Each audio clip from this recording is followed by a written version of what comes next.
El ritmo de cambio actual, impulsado por las nuevas tecnologías y aplicaciones que están transformando lo que conocemos como normal, es más rápido que la habilidad natural de la humanidad de cambiar.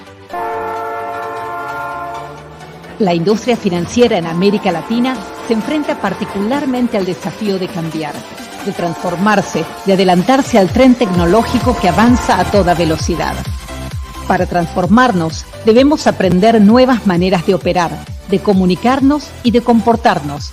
Debemos desafiar nuestros prejuicios, nuestras creencias heredadas y abrazar las posibilidades que brinda la innovación, por nuestros clientes, nuestros colaboradores y por nosotros mismos. Y lo más importante, debemos aprender unos de otros. Y es por eso que FinTech Américas creó FinTech Américas TV, el canal de eventos digitales de FinTech Américas, que ofrece semanalmente la programación más completa y relevante sobre transformación digital para la industria financiera en América Latina. Desde nuestras conferencias virtuales semestrales, los deep dives sobre temas críticos, hasta Inside Access, nuestra reconocida serie de webinars sobre tecnologías de vanguardia que marcan la diferencia, FATV está siempre encendida.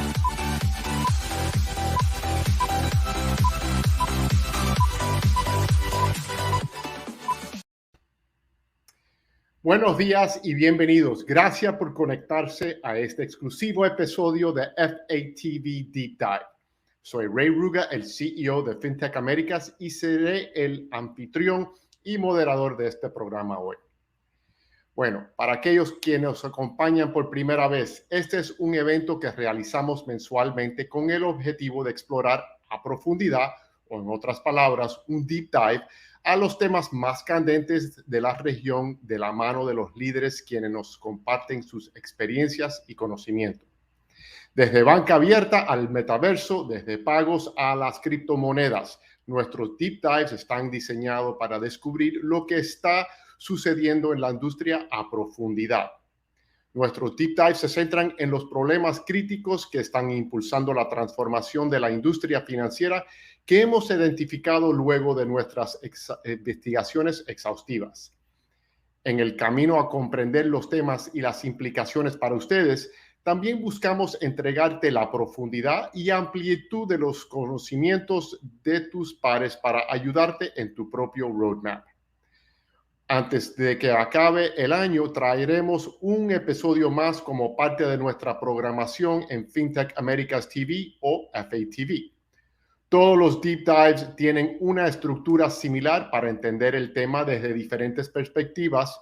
Primero, iniciamos con una conversación con un líder de la banca para enmarcar el tema de una perspectiva macro, seguido por un panel ejecutivo en donde miramos el tema desde la implementación táctica y luego una clase magistral dirigida por un líder en tecnología donde se presentan aspectos técnicos del tema.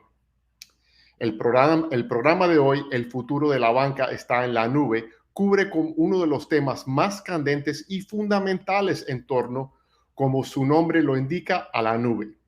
La nube ha sido durante mucho tiempo un facilitador clave de la transformación digital en los servicios financieros y en otras industrias, obviamente, así como una fuente de resiliencia durante los últimos 2 años de disrupción global. De hecho, durante el 2021, las inversiones en la nube representaron el 24% del gasto total en tecnología, incluyendo hardware, software y servicios, y se espera que para el 2025, en solo 2 años, crezca a un 31%. Hoy en día la nube está entrelazada con todo lo que hacemos, desde el acceso remoto a los archivos durante el trabajo virtual hasta uso de servicios streaming bajo demanda o al proporcionar analítica para optimizar soluciones bancarias. En esta sesión descubriremos lo que realmente significa bancarizar en la nube, cómo las instituciones de América Latina están repensando su infraestructura heredada y cómo los líderes están manejando el imperativo de la nube para ofrecer experiencias a sus clientes de próxima generación. Desde ya nos gustaría agradecer a nuestro socio Red Hat por impulsar este Deep Dive. Un líder de Red Hat participará en la mini clase magistral donde hablará más de la estructuración de una estrategia para la infraestructura de nube para la banca.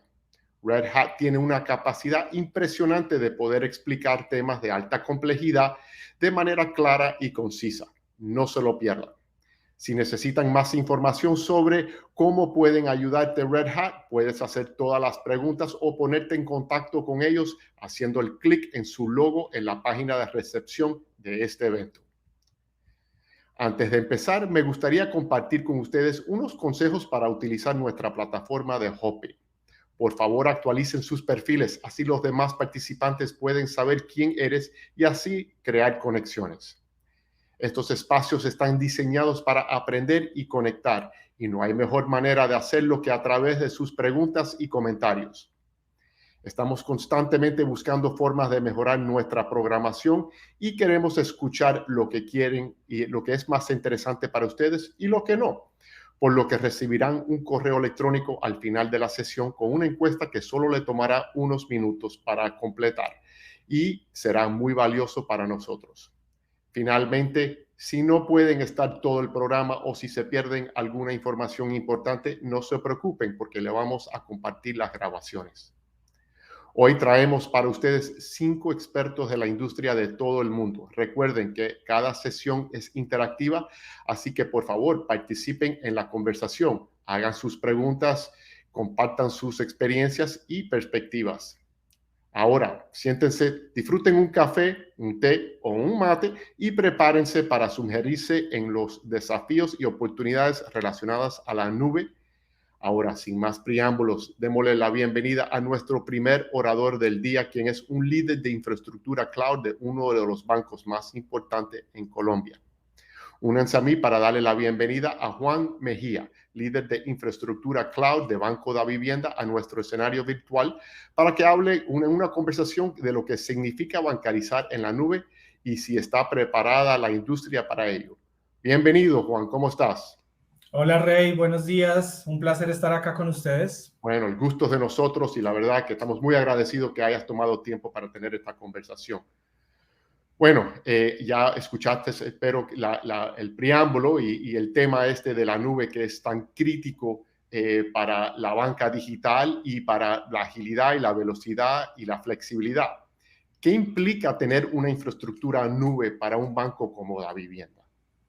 Bueno, Rey, yo creo que yo lo resumiría en 2 aspectos principales. Uno, digamos que hay que asumir unos retos a cambio de obtener unas oportunidades y unos beneficios. Entonces, cuando hablo de los retos, digamos que para tener una infraestructura en la nube y para correr servicios en la nube, pues tienes que crear nuevas capacidades en tu organización. Definitivamente creo que este es un punto fundamental porque operar en la nube es muy distinto a cómo operamos en on-premise, ¿sí?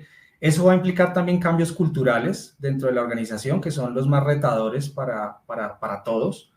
Y también, digamos, que impacta todo tu modelo operativo, ¿sí? Tienes que empezar a pensar en cómo cambias tus procesos, cambias tus prácticas, cambias, digamos, que la forma de hacer las cosas. Y creo que ese es uno de los temas más cruciales, digamos, en este viaje, ¿sí? Hay un tema también que es importante, es el talento. El talento y los conocimientos que necesitas para operar en la nube son bien distintos y tienes que comenzar a gestionarlos.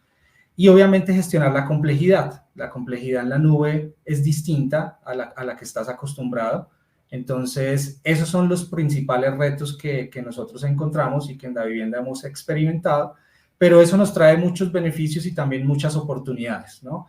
Entonces, tienes la oportunidad de ser más ágil en tu negocio, tienes la oportunidad de modernizar tus aplicaciones y tus servicios, eso te da ventaja competitiva y adicional también te da otros beneficios, te da mayor transparencia, por ejemplo, en los costos de TI, te da facilidad para asumir cambios en la demanda de tus servicios, y también te da facilidades para, digamos, elevar los niveles de automatización y darle a tu equipo la capacidad para pensar más en innovar que en operar los servicios propiamente. Entonces, yo creo que eso podría resumir lo que implica a alto nivel, digamos, tener la infraestructura de un banco en la nube.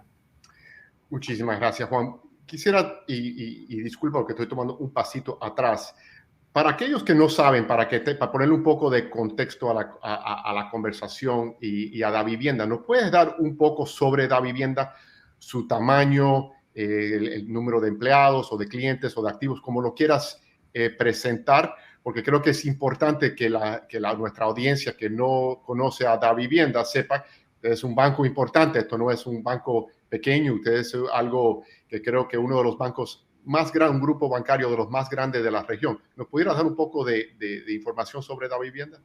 Por supuesto, Rey. Bueno, Davivienda es el segundo banco más grande de Colombia. Tiene operación en Colombia y en Centroamérica, en diferentes países, en Honduras, El Salvador, Panamá, Costa Rica. ¿Sí? Digamos, es un banco multilatino. Nosotros contamos con más de 22,000 empleados, ¿sí? Y digamos que somos líderes en varios de los segmentos de banca en Colombia y también en Centroamérica. Entonces, digamos que el banco maneja un volumen grande de clientes. Tenemos alrededor de, en Colombia, más de 15 millones de clientes. Y en Centroamérica una porción importante. Entonces, en diferentes, digamos, líneas de negocio, también tenemos, digamos, negocios como DaviPlata, que saben que es la billetera, digamos, virtual más importante del mercado en Colombia, y que está innovando todo el tiempo con nuevos productos. Nuestra oferta digital es bastante reconocida. Le permitimos a nuestros clientes abrir productos bancarios desde nuestra app en minutos, acceder a créditos también en minutos. Entonces, digamos que ese es como principalmente a alto nivel el Banco Davivienda. Bueno, y quiero decir que con mucho honor que Davivienda es un banco es un banco sumamente innovador y que el año pasado ganó el premio Disrupt de innovación de FinTech Américas con el trabajo que están haciendo arriba de todo esto en el mundo del blockchain. Bueno, ahora siguiendo a vos, para entender un poco la estrategia y cómo se ha organizado Davivienda, ¿a quién les reportas tu rol y quién impulsa este rol? Y por fin, ¿quién toma las decisiones críticas respecto a la nube adentro de una institución que está operando en un ambiente multinacional, como has mencionado? Vale, bueno, yo le reporto a la gerencia de ingeniería, que a su vez la gerencia le reporta a la vicepresidencia de infraestructura. Dentro de las decisiones que se toman en torno pues, a esto, digamos que hay unos órganos de gobierno dentro del banco. Tenemos, digamos, un gobierno corporativo que toma, digamos, en diferente medida las decisiones. Sin embargo, las decisiones en cuanto a inversión, en cuanto a la estrategia, la planeación estratégica que, digamos, hacemos en el banco, pues es liderada en parte por el equipo de la gerencia de ingeniería, que es a la que pertenezco, y digamos que en esa medida el banco hace unos años tomó la decisión de crear un equipo específico dedicado a pensar en la nube, dedicado a generar la estrategia de nube, a construir ese cambio organizacional y esos nuevos procesos, esas nuevas formas de hacer las cosas dentro del banco, y ese es el equipo que yo lidero. Entonces, digamos que algunas decisiones las tomamos dentro de este equipo, dentro de la gerencia, otras decisiones, pues, otros órganos de gobierno, pero así funciona. Y una pregunta, y el tema de las decisiones, ¿eso es para al grupo entero, queriendo decir los bancos en los otros países, o es algo enfocado en solo Colombia? No, desde luego que tenemos una línea base, digamos, de gobierno para todo el grupo. Y hay algunas cosas que definitivamente, teniendo en cuenta que cada operación en cada país tiene sus particularidades, pues digamos que tienen la libertad de tomar ciertas decisiones localmente, pero en general sí tenemos una estrategia, digamos, de gobierno para todas las filiales, de tal manera que podamos, digamos, que aprovechar economías de escala y otras ventajas que nos da tener ese modelo. Bueno, nosotros acá en FinTech Américas hemos estado viendo y promoviendo el tema de la nube ya hace unos años, y me recuerdo que no hace tantos años atrás, 5 o 6 años, que esto todavía era un tema relativamente nuevo hacia la industria financiera en las Américas y había siempre mucha inquietud, particularmente de parte de muchos reguladores para entender los riesgos. Y una cosa que hemos visto desarrollarse es una estrategia multinube. Y quisiera preguntar si Davivienda opera o tiene una estrategia de multinube. Y de ser así, ¿cuál ves que son los beneficios y los riesgos que pudiera implicar un ambiente multinube? Sí, en Davivienda tenemos un enfoque, digamos, multinube, multicloud, y digamos que eso tiene, como lo dices, digamos, unos retos también, pero también tiene unas ventajas. Digamos que al principio dentro del banco, digamos que fue un proceso en el que, y como muchas organizaciones arrancan, en el cual, digamos, arrancamos con algunas cargas de trabajo en nube y no teníamos, digamos, al principio una estrategia clara de cómo usarlas. Sin embargo, a medida que nos íbamos enfrentando a estos retos, pues identificamos las necesidades de poder abordar ciertas cosas. Entonces, digamos que ventajas principales de tener un modelo multicloud, pues definitivamente tienes la capacidad de portabilidad, digamos, de reducir de alguna manera el vendor locking, que en algunos casos se puede llegar a tener con tener, por ejemplo, una sola nube. Digamos que también puedes diversificar el riesgo y puedes tener unos esquemas de recuperación y resiliencia para tus servicios mucho más interesantes. Obviamente tienes mayor flexibilidad para decidir qué servicios usar. Hay servicios en los diferentes proveedores de nube que funcionan, digamos, mejor para tus necesidades particulares, entonces eso te da esa flexibilidad.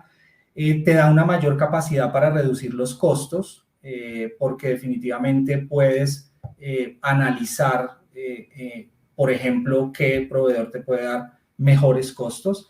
Y adicional te da la oportunidad también de impulsar la innovación, te da una ventaja porque hay servicios que ciertos proveedores tienen mayor, digamos, están más maduros, ¿sí? Tienen, digamos, mejores o se adaptan, digamos, más a las necesidades que tú tienes. Entonces, estas ventajas son las que puedes tener en un modelo multinube. Sin embargo, hay otros retos. Uno es definitivamente el aumento de la complejidad en tu operación, el aumento de los conocimientos y el skill de las personas para operar, digamos, los servicios. Requiere, pues, obviamente, tener mayores habilidades, ¿sí?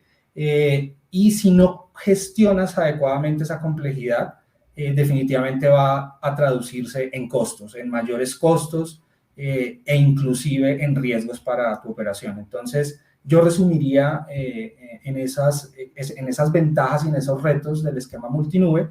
Nosotros en Davivienda lo venimos construyendo, es un proceso que día a día va evolucionando. Entonces, mi consejo principalmente acá es arranquen con una sola. Y empiecen a generar esas nuevas capacidades dentro de la organización para poder gestionar de manera adecuada el tema, y ya después sí empiezas a adoptar los otros proveedores de nube y así vas a tener, digamos, la posibilidad de hacerlo sin mayores riesgos. Buenísimo. Yo creo que muchas personas o no lo sabrán, pero todo el mundo ha lidiado o lidera con temas, tienen acceso a productos y servicios que lo trae la nube, los servicios de streaming y muchos otros servicios que hoy lo tomamos por un hecho, que vienen gracias a la tecnología de la nube. Pero la banca es diferente en el sentido que nosotros manejamos y operamos en una industria altamente regulada, donde obviamente seguridad es primordial. ¿Cómo enfrenta a los riesgos más inherentes de la nube y en especial esos temas de cumplimiento y seguridad que son tan importantes para la industria bancaria y financiera? Nosotros en el camino identificamos la necesidad de tener unos guardrails, de tener como unos límites específicos cuando hablábamos de incluir una carga de trabajo o un servicio en la nube. Digamos que dentro de una de las tareas primordiales para poder arrancar digamos, de manera estructurada este proceso, es llevar un proceso de adopción de la nube, ¿sí? En donde definitivamente tengas en cuenta muchos factores que te van a permitir facilitar ese viaje y digamos que estar mejor preparado ante los retos que encuentras en la nube. Digamos que tradicionalmente en las organizaciones bancarias y más las que llevan muchísimos años en el mercado, digamos que tienes algo de deuda técnica, ¿sí? Entonces, el secreto es poder establecer cuáles son esos límites, esos principios y esos lineamientos y esas políticas que te van a permitir minimizar el riesgo, mitigarlo y que te permitan, digamos, que gestionar lo que necesitas gestionar para tener una operación segura en cloud. Entonces, yo creo que ese es digamos, el factor principal que te va a permitir identificar qué barreras no puedes o qué límites no puedes traspasar para poder operar aplicaciones en la nube. Entonces, nosotros, por ejemplo, definimos, mira, si tenemos ciertas condiciones de seguridad y vamos a operar en la nube, no podemos llevar esa carga aún hasta que no tengamos resuelto ese problema. Entonces, yo creo que hay que gestionar el tema de la seguridad, es uno de los principales riesgos que tenemos en cloud y más en un servicio altamente regulado como el financiero.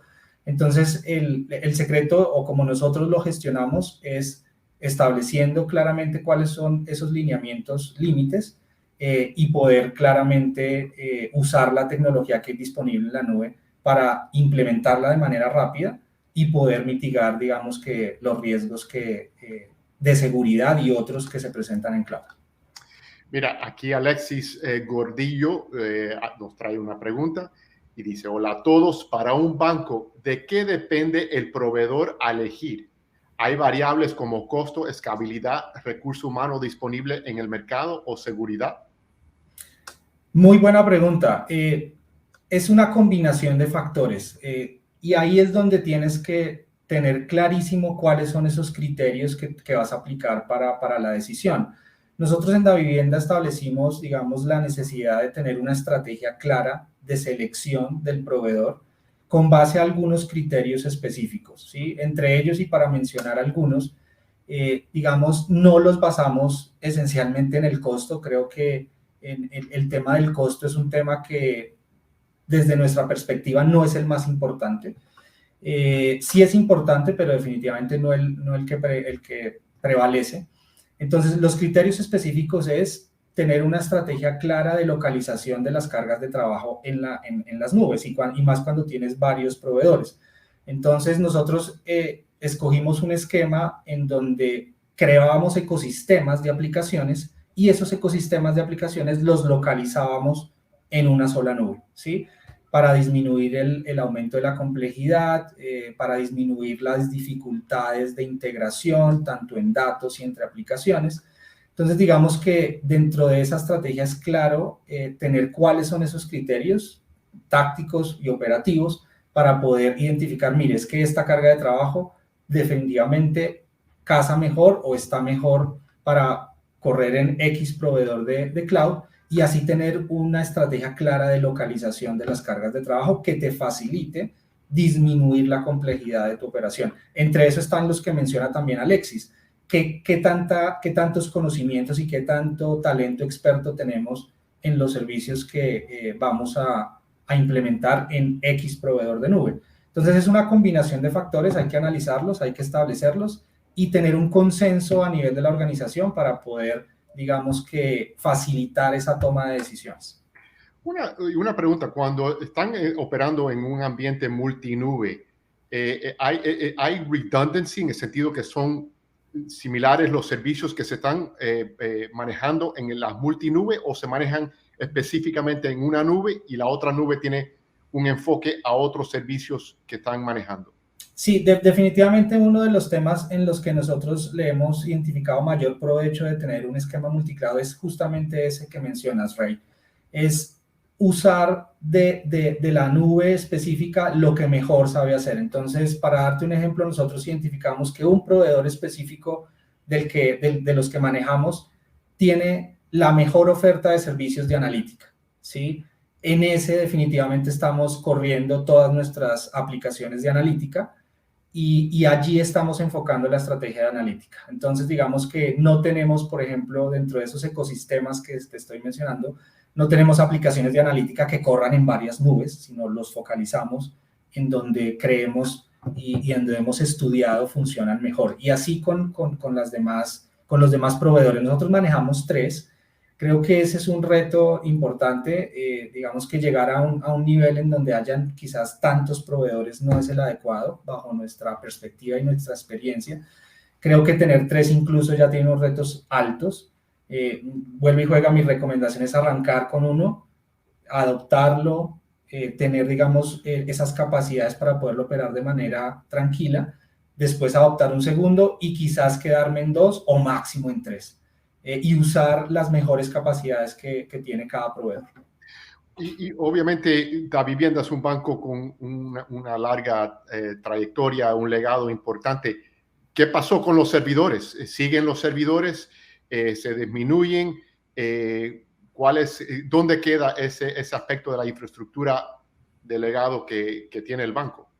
Sí, en la nube la perspectiva cambia bastante, Ray, y casi que no. Yo personalmente pienso que en la nube un servidor es un pasivo, ¿sí? Porque definitivamente mantenerlo tiene retos, tienes que operarlo, y además el esquema de pago por demanda en la nube, digamos que no es el más adecuado para tener servidores y servidores, digamos, de manera no controlada. Nosotros definitivamente estamos optando por servicios administrados y por servicios, digamos, sin servidor, serverless, y por tecnologías que nos permiten, digamos, que crecer y decrecer conforme la demanda de los servicios no lo establece, ¿sí?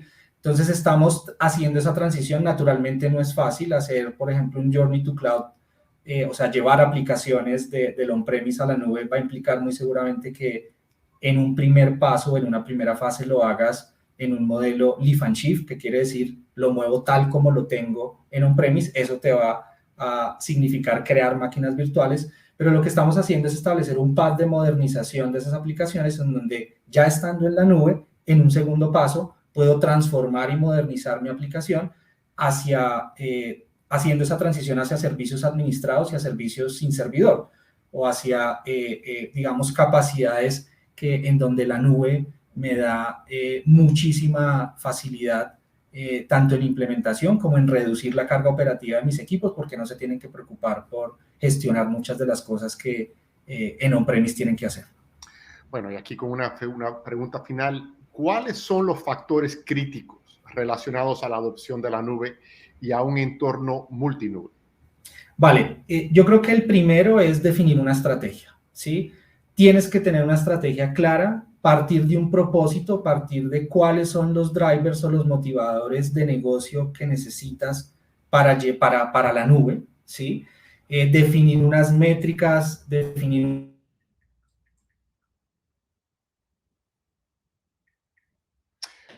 A ver, ¿me se escuchan? Creo que se nos congeló Juan.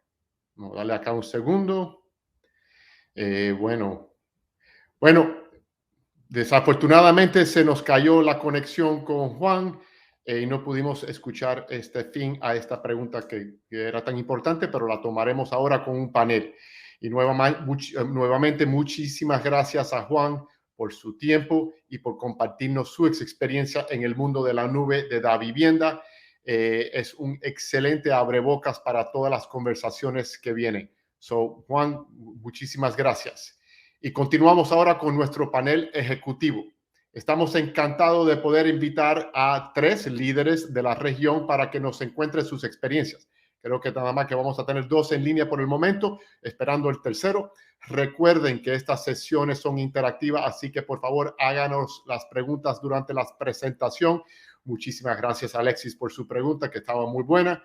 Y por favor, vamos a darle la bienvenida a José Gleiser, director de automatización Scotiabank Chile, John Jairo Escobar Yunes, Head of Observability Cloud Platform Engineering, Bancolombia, Y no sé si llegó a llegar con nosotros Víctor Alfonso González Mora, Head of Cloud IT Manager, Banco Pichincha, Ecuador. A ver, hola John y hola José, ¿cómo están? Hola, muy buenos días. Muchas gracias por la invitación. Muy contentos de estar acá en este evento. Bueno, muchísimas gracias. Sí. Nosotros felices. Buenos días, muchas gracias también. Bueno, usted ya, no sé si pudieron escuchar la conversación anterior con Davivienda, y yo había mencionado que en los paneles ejecutivos para hablar un poco más táctico del tema, pero aquí voy con una pregunta más estratégica. Entonces, vamos a empezar, y empezaría con John, con vos. ¿Cuál consideras que es el principal valor estratégico de la nube para un banco? Es que son muchos, es muy compleja la pregunta entrar a responderla, pero si tuviéramos que elegir una sola, velocidad, time to market. Ese es el driver que más valor puede generar la nube en una organización, no solamente para la banca, sino para cualquier negocio basado en tecnologías de información. Y bueno, y entonces la velocidad, la capacidad de poder responderle, que hoy estamos viviendo en un mundo donde los clientes esperan esos microservicios inmediatamente, sin espera, sin ningún delay, y si no, ya estoy cambiando de banco. José, ¿qué piensas vos? No, claro, o sea, la velocidad es un driver clave en todo lo que es la nube. Ahora, también de eso hay muchos desafíos de por medio, porque la banca, como sabemos, no nació en la nube, nació on-premise. Entonces, la banca hoy día tiene ese desafío de cómo logramos ir hacia este mundo más rápido y poder tener un time to market mayor. Entonces, claro, lo ideal es poder decir vamos a la nube para poder lograr un mejor time to market, pero el gran desafío es cómo lo hacemos, además considerando todas las regulaciones que tenemos los bancos en todos los países. Cuidar bien los datos de los clientes, velar por la privacidad y finalmente cumplir con lo que nos entregan los distintos reguladores. Bueno, y eso es uno de los temas que estamos hablando. Ustedes dos trabajan para instituciones multinacionales. Obviamente eso teniendo la nube, pero como mencionaste, José, hay temas regulatorios. Cada mercado tiene su propia regulación. Quisiera yo voltear porque se nos cayó la conexión con Juan antes que pudiéramos completar la última pregunta, que creo que es tan importante, y se la quisiera presentar a ustedes a ver si nos pudieran ayudar con esta, que eran cuáles son los factores críticos relacionados a la adopción de la nube y un entorno multinube. John, si pudiéramos empezar con vos. Claro, pues los criterios son todos, pero principalmente centrados en el cliente. Creo que poniendo al cliente en el centro es el driver para las diferentes tomas de decisiones. En nuestra organización tenemos una estrategia de Cloud First para, digamos, todos los temas de innovación y nuevas soluciones para nuestros clientes, pero también tenemos una estrategia de migración fuerte. Entonces, creo que el principal driver es poder generarle el mayor valor y la mayor velocidad a nuestros clientes, la mejor experiencia, y ese es el driver para tomar, digamos, una decisión en relación a la nube. ¿Qué opinas? Tenemos un, digamos, estamos muy enfocados a una sola nube, pero tenemos despliegues en otras nubes igual que Juan, y el caso de Davivienda depende del tipo de carga y de ciertos tipos de servicio. Si bien tenemos digamos, un uso preferencial por una nube, sí, digamos, nuestra responsabilidad es estar atentos y vigilantes tecnológicamente de todo el entorno multinube. Pero sí tenemos una implementación profunda en una de ellas, y uno de los principales drivers es el tema de conocimiento, sin lugar a dudas. El know-how también es importante. ¿Qué opinas, José, sobre el tema? Sí, una línea muy similar. Es decir, hoy día tienes distintas tecnologías, distintas capacidades donde ciertas nubes son más poderosas. Entonces, en ese sentido, es difícil hoy día casarse y decir voy a ir solamente con una solución, sino que realmente para poder encontrar las mejores soluciones de cara a nuestros clientes, tenemos que estar buscando el mercado. Por supuesto, como también decían anteriormente, no podemos adoptar todo y uno de cada uno, pero sí por lo menos tomar las decisiones en cuáles soluciones me pueden otorgar la mayor cantidad de soluciones, para la redundancia, que me puedan ayudar a este tipo de problema, pero quizás puedo ver otra que pueda resolver otro tipo de problemas donde sea más poderoso. Y ahí tomar una mejor solución de dónde ir. Además, por supuesto, dentro de las decisiones tiene que estar nuevamente todo el tema de seguridad específicamente, que es clave y no se puede pasar por alto en el mundo de la banca. De hecho, no, yo no diría que es un driver, es un killer. Exacto. O sea, algo que hay que hacer, tomar en consideración sí o sí. O sea, de repente puede haber algo que sea lo más nuevo y lo más sexy, por así decirlo, pero si lamentablemente no cumple con los estándares que nos piden los reguladores, es imposible ir en esa dirección.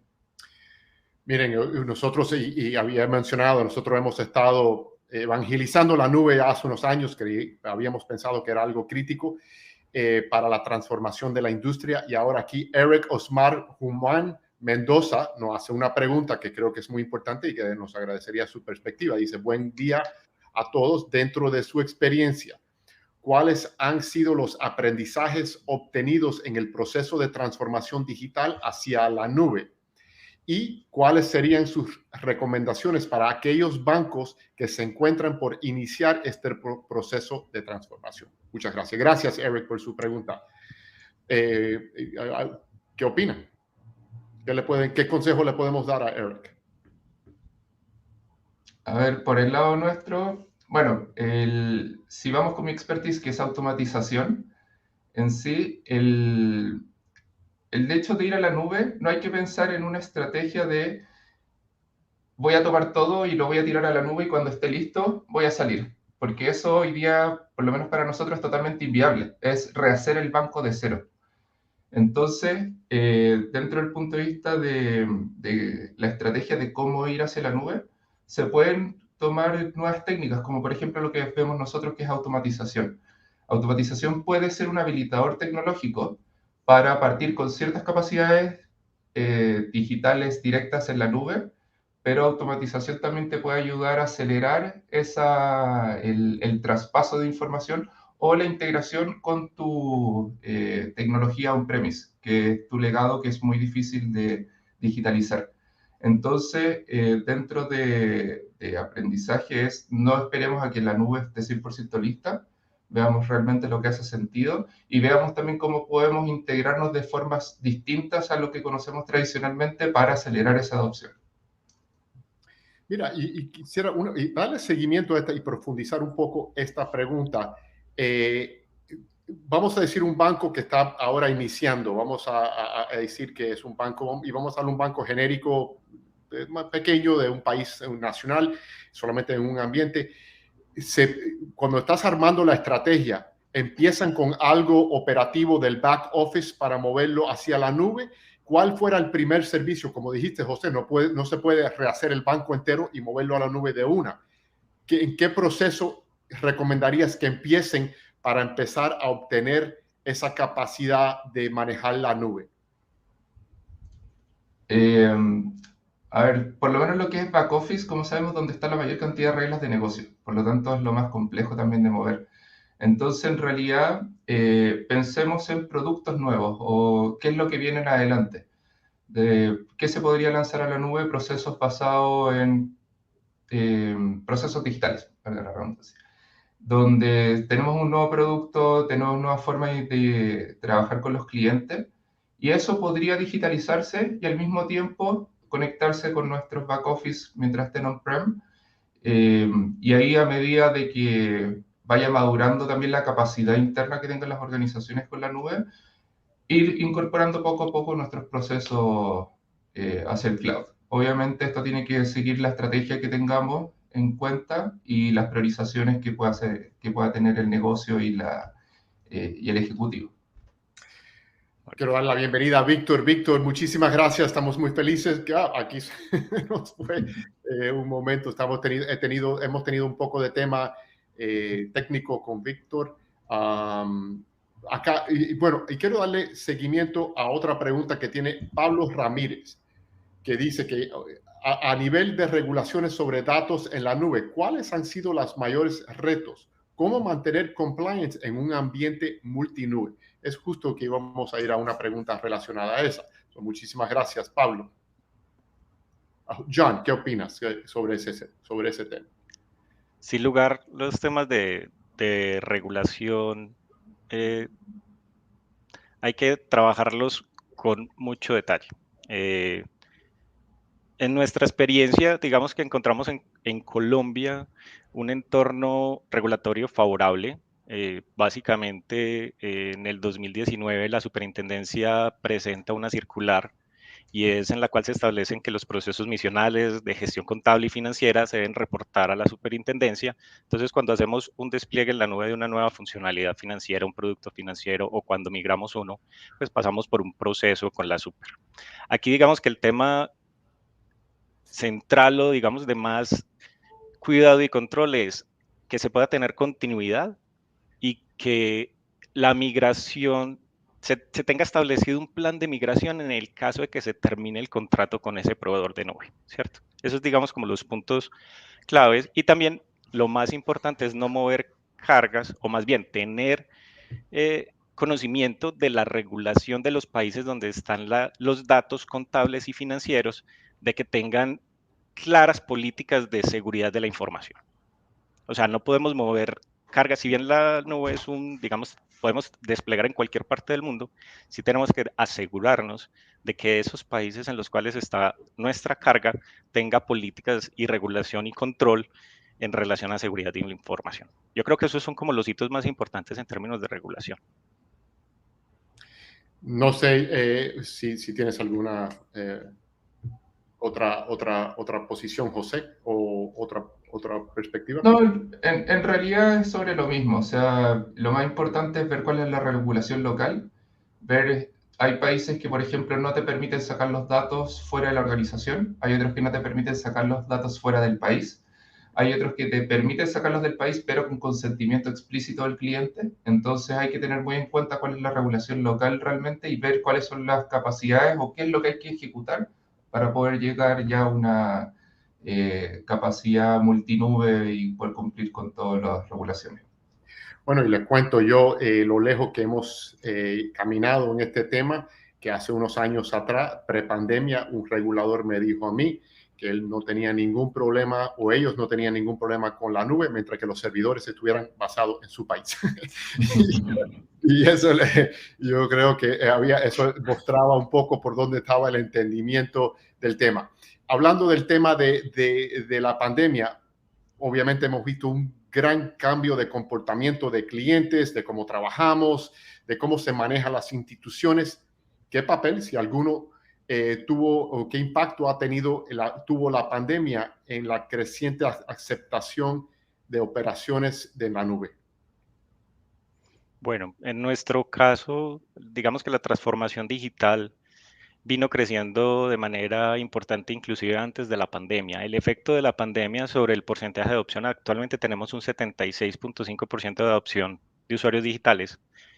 Y digamos que en los 2 años de pandemia el crecimiento fue del 16%. O sea, tampoco tuvo un impacto tan significativo porque de hecho ya estábamos en todo el proceso de transformación digital mucho antes. Sin embargo, digamos que al día de hoy el 47% de las ventas de productos financieros se hacen por canales digitales. Es una cifra bien importante. Y tenemos cerca del 95% de nuestras transacciones monetarias a través de canales digitales. Entonces, si bien hay un incremento importante en adopción, creo que la mayor adopción fue en el cambio de canal. Somos un banco multicanal y creo que incrementó principalmente el uso de transacciones monetarias a través de canales digitales. José, yo conozco bastante en el tema de por dónde anda Scotiabank Chile y sé que ustedes han estado en ese camino fuerte. ¿Le cambió mucho a ustedes el tema de la pandemia o ya estaban ustedes ya en el adelanto de transformación y como igual que Bancolombia no fue tan impactante? Sí, o sea, es similar por así decirlo. O sea, el principal, lo que vino a cambiar la pandemia fue el cambio de canal de parte de nuestros clientes, es decir, mucho más digitales, porque también estaba esa necesidad, que no se podía salir e ir a la sucursal, y las sucursales tampoco estaban atendiendo por un tiempo. Entonces, más que una estrategia como que haya hecho un leverage al cloud la pandemia, fue un leverage de parte de los clientes de cambio de canal, lo que hizo obviamente que tuviésemos que pensar de forma distinta cómo transformar. Y eso también ha dado continuidad a los programas que hay para adelante de que hay que seguir digitalizando y hay que seguir transformando la forma en cómo hacemos banco. Bueno, y entonces ahora vamos a ver qué están haciendo las instituciones como Scotia y Bancolombia frente a los nuevos jugadores. Obviamente estos nuevos jugadores son nativos digitales, vienen cloud only. ¿Cómo miran ustedes esto y qué están haciendo enfrentarse para este nuevo ambiente competitivo en el cual están operando? Muy bien. Dale, José. Ya, perfecto. A ver, uno de los grandes desafíos que tenemos en Scotia es justamente cómo logramos transformarnos y adecuarnos en el menor tiempo posible. Pensando que es un banco multinacional que tiene raíces canadienses, hay mucho proceso y mucho procedimiento que tiene sus motivos de ser. Pero hoy día estamos desafiando realmente cómo funciona esto, por supuesto, nuevamente cuidándonos de todas las regulaciones y toda la seguridad que puede haber de por medio. Pero tenemos que cambiar también y ser reactivos y poder reaccionar de forma más rápida, y más allá de reaccionar, tenemos que ahora pensar en el futuro. Eso es lo que nos desafía realmente las fintechs y las distintas startups que están saliendo en el mundo financiero. Ellos nacen con nuevas ideas o de repente o productos que ya existen, pero lo hacen de forma mucho más eficiente, mucho más liviana de cara al cliente.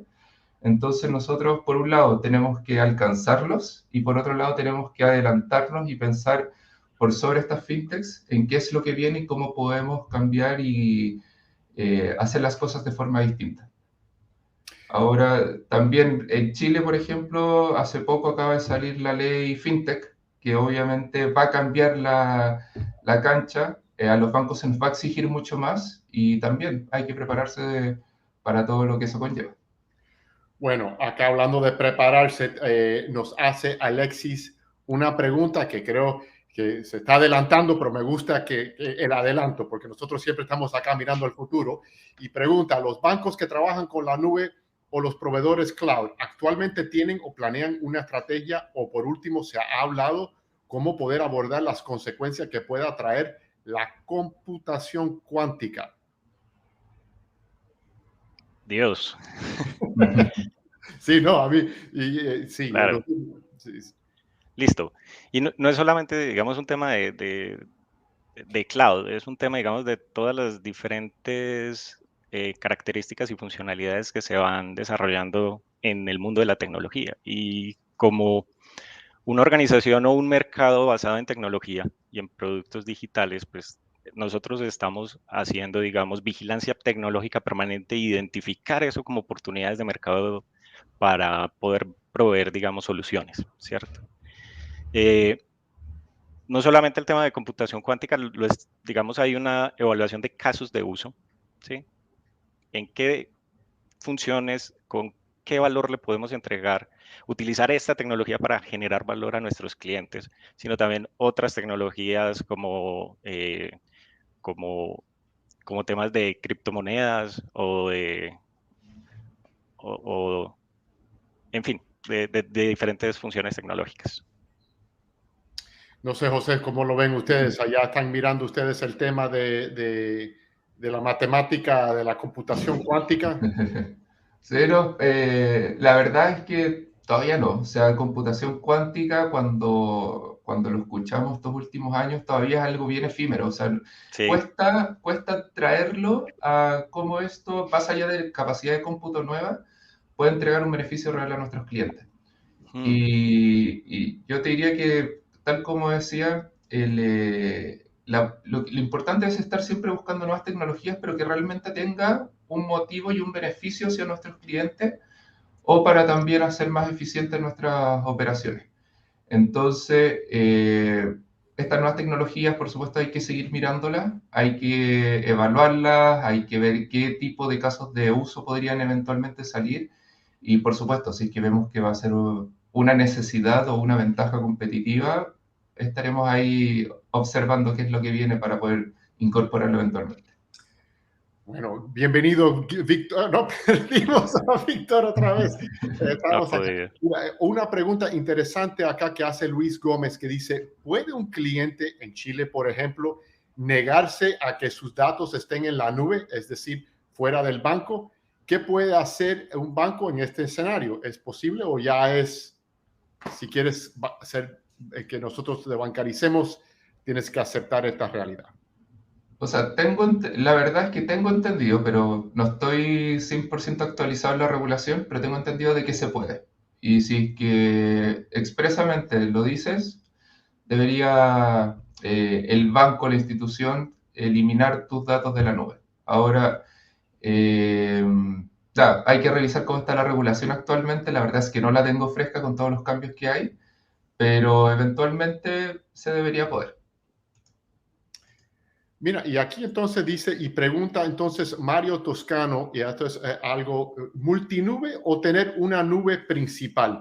Ya Juan había mencionado un poco sobre el tema que no es más de 3 nubes, porque si no el nivel de complejidad ya se convierte posiblemente cuántica. ¿Cómo ven ustedes? ¿Es una nube principal y las otras de apoyo con diferentes sistemas? Me encantaría que pudieran darle un poco de aire a esta explicación, porque creo que esto es crítico para que entiendan esos que no están manejando sus operaciones en la nube, de cómo ustedes miran el manejo de operaciones bancarias en nube. Bien compleja. Es que depende finalmente de los casos de uso, pero en nuestro caso particular es una nube principal y unas pocas cargas en otras nubes. Y las otras nubes, digamos que también están, digamos, en un proceso de exploración, pero nuestro caso es una nube principal y pocas cargas en otras nubes.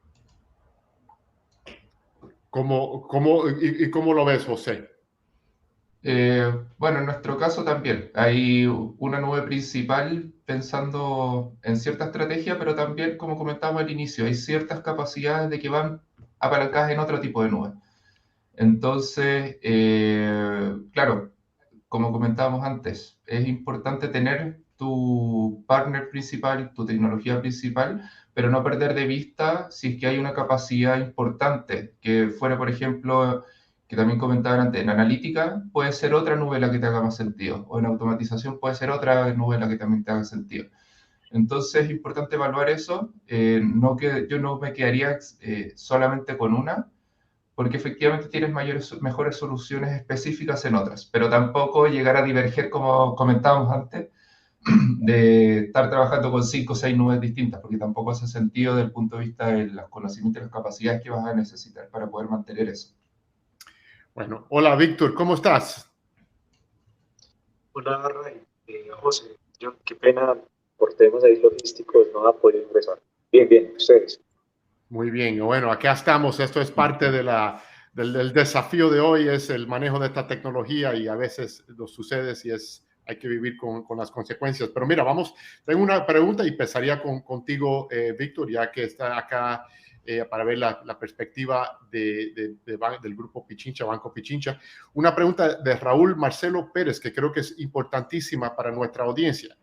Dice, para los profesionales no tecnológicos que trabajamos en empresas que están encargando un proceso de transformación, ¿qué implica la migración a la nube? ¿Cómo podrían resumir los cambios en el middleware que debiera pensarse para la empresa y qué riesgos relevantes debemos considerar en el proceso? Entonces, tenemos un ejecutivo no tecnológico manejando un negocio y ahora que está ahora manejando la transformación digital, se van a empezar a mover estos sistemas y estos procesos a la nube. Hay operaciones que están utilizando middleware. ¿Cuáles son las implicaciones? ¿Cómo lo deben mirar los que no son tecnológicos? Ahí creo que te puedo ayudar. Para mí, lo principal en esto es proceso. O sea, tú como fuera del mundo tecnológico, como parte del negocio, tienes que ser experto y conocer completamente cómo funciona tu proceso. porque eso es lo que te va a ayudar a ti a validar de que el trabajo que se está haciendo desde el punto de vista técnico sea correcto, que lo que se está llevando, lo que se va a implementar en la nube, se cumpla tus requisitos de negocio y las funcionalidades que tú ya tienes hoy día on-prem, y que efectivamente puedan seguir entregando el valor al cliente. Entonces, la base de todo esto es conocer tu proceso y saber cómo funciona. Sí, hay algo muy importante para complementar la pregunta que nos hace Raúl, y es que el esfuerzo no debe ser solo de tecnología, ¿cierto? Es muy importante desde el principio involucrar los sponsors para identificar cómo se va a adoptar los temas de nube. Hace 5 años era un discurso distinto y todo se podía migrar, y uno hacía mucho lick and shift, y de hecho dedicaba todas sus capacidades y sus cargas a una sola nube pública, y hacía una adopción muy, muy unificada.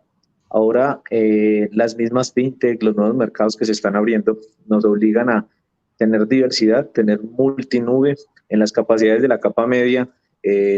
No se mide de la misma manera un bus de integración, por ejemplo, para muchas capacidades de la empresa financiera, sino se empieza a hablar mucho de los SaaS. Entonces, casi que del 100% que puedas tener de tecnología en una compañía, no todo iría, sino se haría mucho repurchase, comprar muchas capacidades en SaaS, muchos core banking, pero desde el principio hay que involucrar a los que, como lo dice la pregunta, que no sean muy técnicos. Eso incluye tanto los sponsors que financian el proyecto como los equipos que trabajan, que no son técnicos, pero que deben empezar a entender un poquito más de nube. ¿Eso en qué decanta? En que las mismas capacidades que se tienen en un mundo on-premise no se repliquen tal cual arriba, sino se reemplazan por unas nuevas. Con eso ganamos obsolescencia, velocidad, disminución de costos, y eso nos ayuda a ser un poco más rápido y nos pone a los bancos, más que todas las entidades financieras, en un mismo level up con las fintech y con las startups, que van mucho más rápido. Entonces, ¿qué nos ayuda al reemplazar mucho y comprar arriba ya hecho? Que ya no vamos a tener que escribir lo que está, ¿sí? A reinventar la rueda que ya existe, sino es consumir de la forma correcta, en compliance, los datos, y ahí ya vamos nivelando esa curva, pues, que nos estaban llevando mucho las aceleradoras diferentes a los bancos, y poder competir de tú a tú igual. Víctor, traes un tema importante acá, que es la comunicación, que yo creo que en todo lo que es temas de transformación siempre tiene que haber mucha comunicación. Acá hablando del tema de cuando hablamos de la nube, ¿cuánto se tiene que comunicar esto con la institución? Mencionaste los sponsors, que por supuesto son críticos en la conversación, pero más allá, ¿es algo que el banco tiene que entender la funcionalidad y la capacidad, o es algo, un hecho? Queriendo decir, hoy instalamos esta capacidad, hay más velocidad, más flexibilidad, hay agilidad en el sistema, pero nadie tiene que enterarse ni del qué ni el por qué, o sí o no. Y lo hago como pregunta: ¿cuánto se tiene que comunicar el tema de la migración a la nube al banco, y a quién se le comunica? Es muy importante. Es muy importante identificar desde el principio, ¿cierto?, los sponsors directos. Suele ocurrir que la vicepresidencia de tecnología de una compañía o los encargados de tecnología de una compañía son los que empiezan con el tema de cloud, ¿sí? O las áreas de innovación o los centros de innovación. Sin embargo, todo decanta en que es alguien de tecnología que lleva la idea al interno de la compañía. El siguiente paso, y desde el principio, es que se debe identificar qué sponsor va a tener esa adopción, que suele ocurrir que es un vicepresidente de tecnología o de innovación, o que esté muy relacionado con los temas de tecnología. Pero es totalmente necesario que esté desde el principio y que se haga un push al equipo directivo de la compañía, porque los temas de nube son más culturales que técnicos, ¿sí? Si no existe un apalancamiento y un apoyo desde los directivos, es muy difícil hacer una estrategia de adopción e implementarla.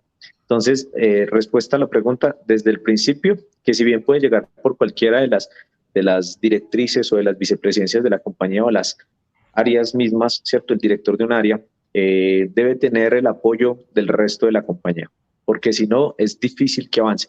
Eso incluye temas de recursos humanos, capacitación, formación, incluye temas de operación, incluye temas de monitoreo, incluye temas de todas las aristas que tiene la compañía al interno, porque en algún punto, si no se hizo la comunicación correcta, se rompe la cadena y las áreas van a fruncir. Unos porque vienen acostumbrados a trabajar de un modelo muy on-prem y les cuesta mucho adoptar nube con los automatismos, y otros porque simplemente de pronto no tienen claro qué es lo que tienen que hacer. Gracias, Víctor. John, ibas a mencionar algo. Sí, yo quiero agregar que es imposible hacerlo unilateralmente. Indiscutiblemente es un trabajo conjunto, porque también es importante involucrar todo el tema de priorización. ¿Y qué significa hacer una migración o qué significa implementar cargas nuevas en la nube? Y si bien pueden ser equipos de mercadeo, equipos de negocio no técnicos, ellos deben involucrarse y conocer las bondades, beneficios para poder tener inclusive una cosmovisión de todo el ecosistema y desde ahí tomar decisiones estratégicas de mercado, porque no, digamos que una decisión de un nuevo producto no es una decisión de TI, es una decisión conjunta. Entonces, en todo momento en la cadena de valor tiene que estar involucrado. Diríamos que uno de los primeros, cuando se está mirando a una estrategia de implementación de nube, uno de los primeros pasos, si no el primer paso, es comunicar el proceso, el beneficio y las capacidades y buscar que sean comprados por empezando por la alta gerencia y después siguiendo hacia los diferentes equipos que van a ser impactados, ¿correcto? Sí, sin lugar a dudas, tienen que entender, conocer y desde esa perspectiva también explotar. El equipo, digamos, integral ayuda a explotar inclusive aún más todas estas capacidades que se pueden desarrollar en nube. Entonces pueden no tener un conocimiento profundo técnico, pero puede, digamos, desde esa cosmovisión ayudar a crear todo el ecosistema y toda la estrategia digital de la organización.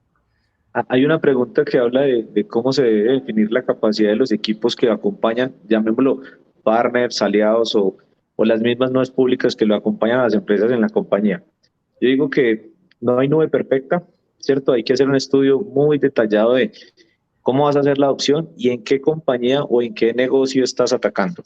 No es lo mismo hacer la opción de cloud en una fintech que en un banco o hacerlo en una cooperativa, porque todas tienen controles distintos y van a tener más o menos contras. Entonces, en ese caso, mi respuesta es, hay que analizar muy bien cuál es el nicho de mercado en el que estás para tomar la decisión de con qué aliado vas a empezar a trabajar mucho. Y si en la mitad encuentras regulaciones, por ejemplo, si te vas a ir a una nube pública, ellas no tienen presencia en todo el mundo. Tenés que establecer en la mitad unos partners que te ayuden a facturar localmente, que te ayuden a adoptar más rápidamente. Con unas empresas aceleradoras funciona esa estrategia, pero no todos los partners sirven para todo. Entonces tenés que mirar cómo van a ser tus capacidades arriba. Mucho IaaS, mucho PaaS, mucho SaaS, o temas de innovación, o son core bancarios, y vas a encontrar un mundo de proveedores muy, muy diversos para que te ayuden en los temas específicos que tú necesitas. Entonces hay que hacer una evaluación constante, pero desde el principio tener claro cómo va a ser tu adopción, cuál es tu nicho de mercado, qué quieres atacar. Una estrategia de adopción puede tardar, en mi experiencia, entre 1, 3, máximo hasta 4 años. Y eso hablando de algo muy complejo.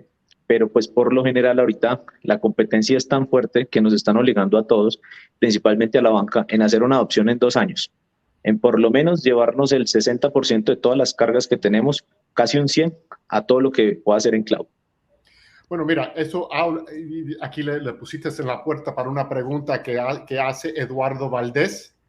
Y esto creo que para agregarle darle un poco de color a esos comentarios que hiciste, Víctor, dice, en algunos países la regulación exige que se opta por utilizar servicios de nube y sus servidores del proveedor elegido radiquen en otro país. Se requiere contar un proveedor de nube adicional en un país distinto, a efecto de contar con un golden copy. ¿Cuál considerarían que podría ser una alternativa? Bueno, suele pasar mucho que en los países latinoamericanos, existe esa norma, ¿sí? Si vas y la miras a Europa, poco la incumplen, ¿sí? Porque por lo general ya están cubiertos en todas las normativas que expiden en Norteamérica y en Europa. Sin embargo, hablando de nuestro contexto, como los países latinos tenemos una regulación tan propia en cada uno de los países, no hay una norma, no la he visto en todo lo que he trabajado, que te exija que un centro de datos esté en el país donde uno está. O sea, y no va a pasar. O sea, no he visto ninguna norma en ningún país que le exija a un Google abrir un centro de datos en un país donde ellos no tienen presencia, o ni a un Microsoft, ni a un Amazon, etcétera. Lo que sí existe en las normativas es que te dicen que sea seguro, resiliente, autoescalable, proteja los datos. Entonces ya es una negociación mucho en tres aristas. La primera, que se siente el equipo del gobierno, la superfinanciera, la Sobanca o el equipo directivo del gobierno con el fabricante con el que se está trabajando, bien sea las que hemos nombrado, ¿no? Google, Amazon, Microsoft o cualquier proveedor de nube pública, con el cliente, que en ese caso sería, bueno, la empresa que quiere hacer la adopción. Y llegan normalmente a anexos, en donde el cliente en el país tal asegura y garantiza que adopta la nube con estos controles. PCI, ISO 27001, ISO 28001, etcétera. Y esos se vuelven anexos que se los adjuntan a las normativas del país. Simplemente es de forma complementaria, pero no hay algo que yo haya visto que te bloqueen, que no lo puedas llevar. El tema de las Golden Copy es una forma de uno poder llevarlo y copiar allá, pero más allá es qué capacidad te da una Golden Copy o qué capacidad te da una herramienta para poder llevar datos e infraestructura. De fondo es que cifres cosas, ofusques cosas, encriptes cosas, para que no rompas los lineamientos que el gobierno sí te pone. Pero no es que exista una limitante. Buenísimo. Víctor, John, José, ¿cualquier algo agregar al punto de Víctor? No, por mi parte no tengo comentario adicional de esta pregunta. Y ahora, y si me permiten, quiero decirle a la audiencia, tenemos tantas preguntas, si me permiten, si se pueden quedar con nosotros unos minutos más y contestar, fuera muy agradecido. Si se tienen que ir, me lo dejan saber y ahí seguimos adelante, pero tenemos una audiencia muy activa y tiene muchas preguntas para ustedes. Buenísimo. La clase magistral va a empezar, vamos a dar unos minutos más y empezará inmediatamente que terminemos acá con esta sesión. Acá Mary Piercy nos hace una pregunta y José, te la paso a vos. Dice, ¿cómo se define la capacidad de transformación e innovación de un proveedor de nube? ¿Y cómo se evalúa que esa capacidad haga sentido a la estrategia de cada banco? Bien amplia la pregunta, pero al final de cuentas, más allá de la nube en sí, cada vez que hablamos de procesos de transformación e innovación, en términos de capacidad hay que considerar que tienen que estar todos los actores relevantes involucrados, y esto incluye tanto a tecnología como al negocio, e incluso a quienes se preocupan de nuestros clientes. Hoy día, por ejemplo, las áreas de segmento, las áreas de producto, las áreas de customer experience, es muy relevante que estén más allá de solamente quienes llevan a cabo la operación y nuestros negocios internos en los bancos. Entonces, cuando tú necesitas transformar cómo operas, independiente si vas a la nube o si vas a incorporar alguna otra tecnología o no, todos los stakeholders tienen que estar on board y tienen que estar alineados con la estrategia que se define en el banco, en las distintas corporaciones donde cada uno trabaje, para traer lo mejor sobre la mesa y para tener todos los puntos de vista necesarios. Y para que todas las conversaciones que tengan que ocurrir, ocurran y realmente se vaya en la dirección correcta y se invierte el esfuerzo donde hay que invertirlo. Porque ¿qué es lo que ocurre? Si es que no estamos todos de acuerdo, si es que no vamos en la misma dirección, muchas veces se invierte en nuevas tecnologías o se invierte en transformaciones que finalmente son muy mal adoptadas, donde las mismas personas finalmente te echan abajo los procesos. Entonces, es importante que estén todos súper alineados y en términos de capacidades que estén todos on board, sabiendo que tienen que trabajar en conjunto para lograr la transformación. Buenísimo. Ya, acá, John, voy a vos con esta pregunta de Víctor Basílico. Desde un aspecto financiero, ¿cómo se convence a la directiva de un banco de pasar de CAPEX a OPEX con cloud? Realmente pues no es una transformación de CAPEX a OPEX, pienso yo. Finalmente, desde la perspectiva financiera, y no es el único pilar, hay diferentes beneficios de una migración o una implementación en nube. Sin lugar a dudas, una nube bien usada tiene beneficios económicos. También tiene beneficios desde la perspectiva de sostenibilidad. El hecho de que tú no tengas que tener una capacidad por decir algo, para ambientes no productivos, prendida de forma ociosa en un data center, sino que la utilices por demanda. El hecho de poder escalar rápidamente en función de la necesidad o la demanda de un servicio, son beneficios competitivos que se venden solos. Yo no creo que sea un tema de transformación de CAPEX a OPEX. Y Víctor, voy acá a la última pregunta de Wilson Fernando Martínez, que pregunta, ¿qué estrategias están manejando para evolucionar sus aplicaciones, software y servicios migrados a las nubes, teniendo en cuenta que al inicio se migran en gran parte con arquitectura como están en on-premise y que en muchos casos no son tan óptimas en la nube?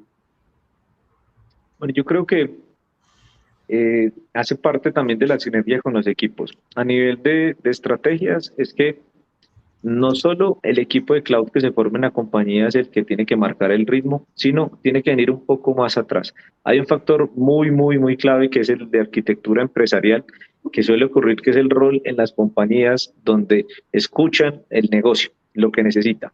Y es desde ahí donde nos debemos enfocar qué capacidades disponibilizamos en una arquitectura para atender esas necesidades de una forma más óptima de lo que las podemos tener en on-premise. Si desde allá se tiene claro, en la estrategia se debe tener claro puntos como el stack tecnológico del cual yo le quiero atacar, ¿cierto? Llámese si quiero desarrollar más APIs, más servicios, más microservicios, más algo SaaS, y eso se llama, eso decanta en el stack. Lo segundo es que ¿qué framework de arquitectura estoy utilizando yo para la compañía para que todos hablemos el mismo lenguaje? ¿Sí? Utilizar más o menos ciertos lenguajes de programación, más o menos ciertos motores, y para que empecemos a tener una ruta no solo de definir una arquitectura clara y limpia, sino muy resiliente y que no tenga tanta obsolescencia. Entonces, para que después sea algo más cíclico, que podamos depurar la obsolescencia y mitigar todos esos gaps de tecnología. Ahora, con esos dos puntos, por ejemplo, arquitecturas de referencia que se plasman desde arquitectura empresarial y se vean en temas de nube, más el stack que nosotros queremos atacar, es que se van armando unas arquitecturas más limpias para no hacer lo mismo que se tiene en on-premise, sino se haga algo más light. Bueno, señores, muchísimas gracias y muchísimas gracias por quedarse con nosotros un tiempo más. Yo sé que tienen otras reuniones y le agradecemos tanto. Muchas gracias, José, Víctor y John, por tomar el tiempo y contarnos sus experiencias. La verdad que fue una conversación que, como vemos por la audiencia, pudiéramos haber podido seguir. Gracias otra vez a los tres. Muchas gracias a ustedes. Muchas gracias. Seguimos conversando. Muchas gracias. Bueno, ahora pasamos rápidamente a nuestra mini clase, masterclass, donde un líder excepcional de Red Hat nos va a hablar sobre las novedades relacionadas a la nube. Hemos escuchado muchísimo de la perspectiva de 4 bancos y creo que ahora vamos a entender un poco más de cómo armar una estrategia de nube y multinube en esta sesión, que es interactiva, así que por favor compártanos sus preguntas en el chat a la mano derecha de la pantalla. Nos va a hablar Santiago Silnikov, Principal Architect de Red Hat, del escenario para presentar la mini clase magistral. Hola, hola Santiago, ¿cómo estás? Hola Rey, qué gran gusto volver a hablar contigo. Sí, como escuchaste, es una buenísima conversación que hemos tenido con estos bancos y tienes una audiencia acá con muchas preguntas y muy activas. Esperamos que vayan a haber muchas preguntas, pero yo te voy a dejar acá por un tiempo para que hagas tu presentación. Creo que la audiencia va a aprender muchísimo de lo que tienes en tu presentación y después yo vuelvo y cerramos con cualquier pregunta que tenga la audiencia. Bueno, maravilloso, Rey. Muchísimas gracias. La verdad que las conversaciones fueron fantásticas y de forma totalmente no planificada. Lo que les voy a contar resume mucho de lo hablado y propone un enfoque que es el que estamos llevando al mercado desde hace ya 6 años, no solo en industria financiera, sino en todas las demás. Y espero que les sea de mucha utilidad para bajar a tierra la forma de resolver la mayoría de las problemáticas que se estuvieron comentando. Quiero empezar por hacer, como esto es una mini masterclass, quiero empezar un poco desde un punto de vista más teórico a resumir los desafíos que tiene la industria en el momento. Venimos de un mundo donde no existía el ciberespacio, y el espacio y el tiempo eran el espacio y tiempo tradicional que conocemos, analógico, donde el cual por sus características las instituciones eran los reyes del mundo, básicamente. y eran las que definían absolutamente todas las reglas y frente a las cuales las personas, los clientes, los consumidores eran básicamente anónimos y estandarizados, ¿sí? Pero quien marcaba las reglas del juego eran claramente las instituciones. Pero desde la aparición de la computación ubícuita 7x24, una supercomputadora en la palma de cada una de nuestras manos, eso generó una especie de transmutación del espacio-tiempo, pasamos al ciberespacio, y el ciberespacio generó nuevas relaciones de poder donde el cliente hoy por hoy es el rey, y es el rey ya no como un individuo anónimo y despersonalizado, sino con cada una de sus características, gustos y preferencias personales. El mundo del ciberespacio, con el apoyo de la computación de alta performance, no solo, digamos, habilitó nuevas formas en las que las instituciones se relacionan con las personas, sino que eliminó las barreras de entrada para que aparezcan nuevos players nativos de ese nuevo ciberespacio que son capaces de combinar, por ejemplo, una tienda de compras de infinitos rubros y de infinito alcance con una propuesta de servicios financieros, tanto para los consumidores como para los vendedores, ¿sí? O una plataforma de servicios de entrega que tiene más o menos el mismo modelo, o otros players de mercado que aprovechan las características del ciberespacio para ofrecer los mismos productos y servicios que las instituciones tradicionales ofrecían, pero con un nivel de atención a las necesidades del cliente que es órdenes de magnitud mayor. Pero no solo eso, sino que la naturaleza del ciberespacio y del mundo intermediado por software permite la aparición incluso de modelos financieros completamente paralelos, como las criptomonedas, donde no existe un banco central, donde no existen reguladores nativos del modelo, donde no existen las fronteras entre países, y no hay nada que pueda impedir eso, es nativo de la naturaleza del ciberespacio, ¿sí? Entonces, las instituciones tradicionales se ven inmersas en este nuevo contexto y tienen que salir a competir y reinventarse para competir frente a una amenaza muy, muy clara, no solo de las propias instituciones, sino de nuevos players e incluso de nuevos modelos financieros completamente alternativos. Y esto genera un desafío muy, muy, muy importante para IT, porque si vamos a ganar en este espacio, vamos a ganar a través de la experiencia digital, vamos a ganar a través de cuánto logramos atraer a nivel profundo la atención de nuestros clientes. Y eso es imposible de saberlo a priori. Yo no tengo un modelo de qué le va a atraer a un cliente. Yo tengo que encontrar cuál es mi mejor propuesta de experiencia digital, probando, formulando hipótesis, poniéndolas de cara al cliente, entendiendo la reacción del cliente y mejorando la experiencia de manera continua, ¿sí? Semana a semana, para poder ir continuamente acercándome a esa experiencia adecuada, que es la que va a capturar mi cliente y me va a hacer competitivo. Entonces, esa dinámica de experimentación constante y de búsqueda constante de qué es lo que captura el cliente, le propone a IT 4 desafíos, no solo uno, sino 4 grandes desafíos, en el contexto de un IT tradicional que viene acostumbrado a formas de trabajo que no responden a las características de lo que estoy comentando, a ciclos iterativos tan rápidos, sino que el IT tradicional está acostumbrado a proyectos de años que se definen, se implementan, se construyen, se implementan y luego no se cambian.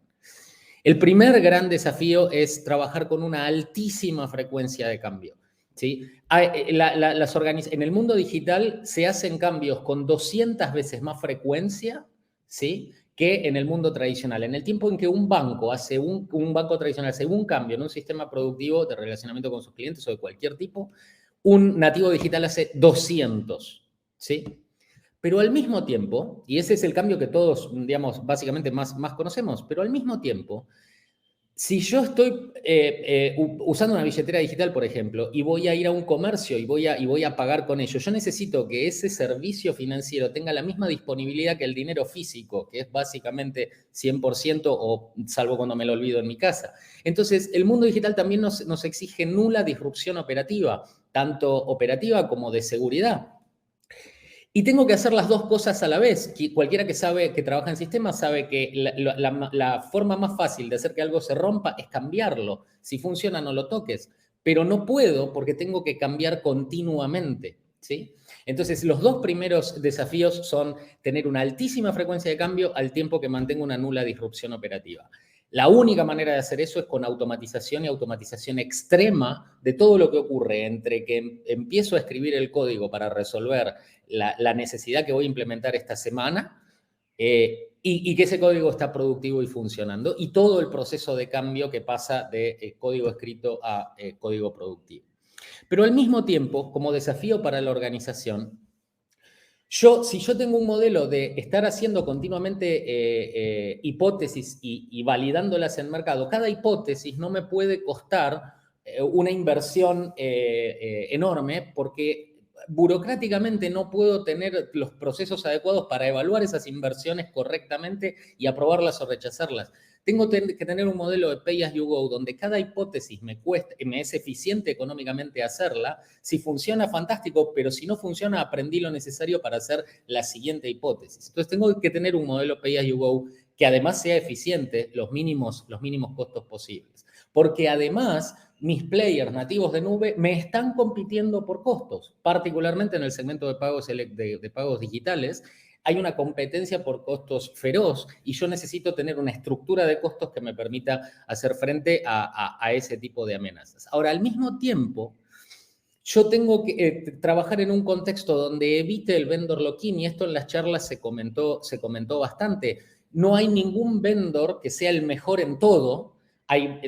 Los vendors quizás pueden hacer de todo, pero no son los mejores en todo.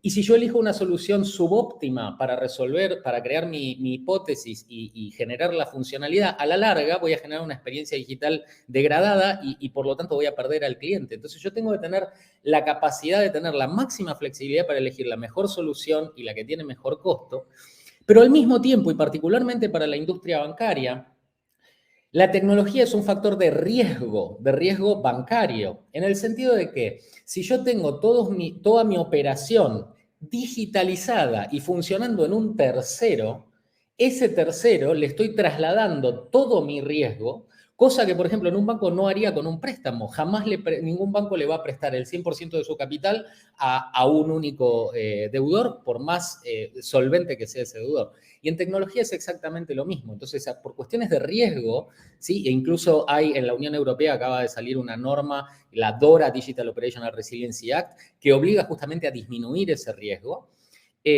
Necesito trabajar en un modelo sin vendor lock-in para minimizar ese riesgo. Entonces, considerando estas cuatro problemáticas, donde finalmente para resolverlas necesito automatización máxima, con flexibilidad máxima, nuestro entendimiento es que y el entendimiento de la industria en general es que el enfoque correcto para resolverlas es el enfoque que denominamos de nube híbrida abierta, ¿sí?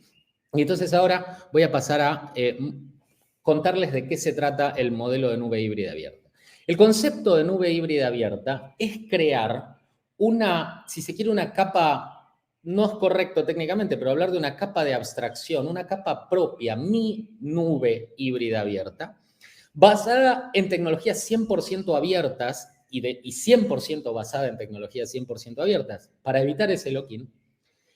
Y esa plataforma de nube híbrida 100% abierta, tenerla disponible y correrla en todos los footprints de infraestructura que yo estoy consumiendo, sean las nubes públicas, cualquiera, sean mis propios data centers o sean data centers de un tercero que está colocado en el país, etcétera. No importa.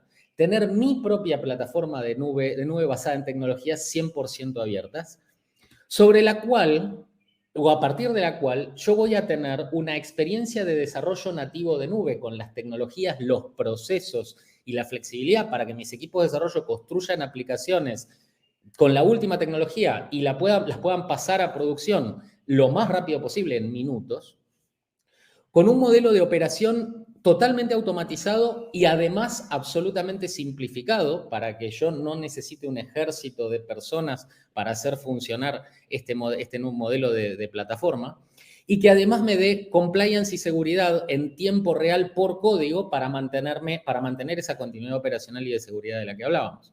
Esto es lo que buscan básicamente todas las organizaciones. Y la propuesta de Red Hat es que la forma más eficiente o la manera más fácil de construirla es aprovechando lo que ahora les voy a contar. Pero el concepto es que estas tres áreas van a generar un estándar, ¿sí?, para todas las aplicaciones del banco, que me va a permitir poder tener un lenguaje común entre todos los equipos, los que trabajan en canales digitales, los que trabajan en plataforma intermedia, los que hacen data science y los que gestionan los sistemas y los que evolucionan los sistemas transaccionales, que me va a permitir colaborar y acelerar la creación tecnológica. Y entonces, acá sí llego a lo que les decía antes. La propuesta de Red Hat es que para construir esta plataforma de nube híbrida 100% abierta que genere estos estándares comunes y simplifique la operación y facilite la seguridad, la propuesta es lo que nosotros llevamos al mercado como Red Hat OpenShift, que por supuesto no es el foco de lo que voy a estar contando ahora, sino que el foco es que el modelo de plataforma en nube híbrida abierta de esta manera, corriendo en todas las plataformas como estándar para todas las aplicaciones, me va a permitir a nivel de organización hacer la transición completa de todas mis aplicaciones y de todos mis equipos del modelo tradicional que conocemos al modelo nativo de nube que necesitamos.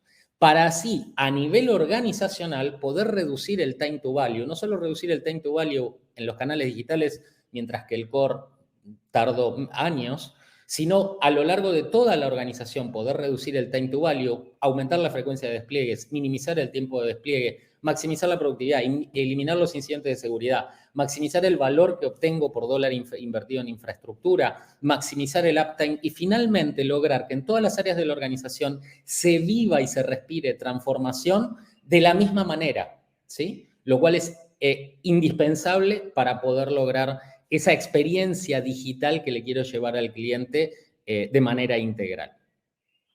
Entonces, para poder ver esto en acción y que no quede solamente en un enfoque teórico, les traigo un caso concreto que está maduro en este modelo de nube híbrida abierta. Y espero que alguna de las cosas que les cuente les sorprenda bastante, porque es un cliente que está productivo en modalidad nube híbrida abierta, tal como le acabo de explicar, desde hace ya varios años. Este cliente es un banco australiano,